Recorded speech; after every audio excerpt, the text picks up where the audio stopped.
सांगण मां ख़बर ॾींदा हलो त वाघ धड़नि खे सिंध दुश्मन फ़ैसिला करण न ॾींदासीं। केनाल ठाहिण तां हथ न खयो वियो त पंजाब जा रस्ता बंदि कंदासीं। सिंधु ते केनाल ठाहिण में वफ़ाक़ सां गॾु आसिफ अली ज़रदारी बि शामिल आहे। अहिड़ो इज़हार सिंध तरक़ी पसंद पार्टी जे चेयरमैन डॉक्टर कादिर मक्सी सांगड़ में सिंधु दरिया ते पंजाब जे दाड़े ख़िलाफ़ हलंदड़ सिंध असांजी माउ सिंधु असांजो साह जे उनवान सां अवामी जागरता मुहिम जे सिलसिले में थियल एहतिजाजी जलसे खे ख़िताब कंदे चयो।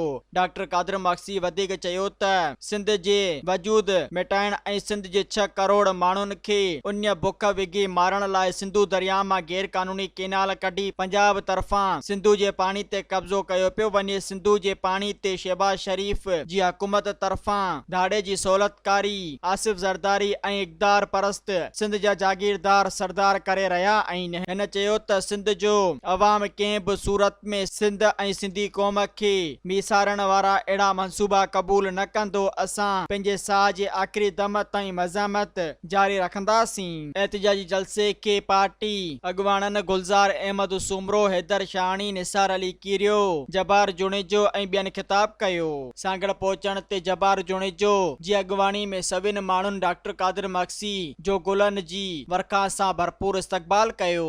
सब्सक्राइब कयो अवामी न्यूज़ HD खे ऐं ताज़ा तरीन ख़बरुनि लाइ ॾिसंदा रहो अवामी न्यूज़ HD।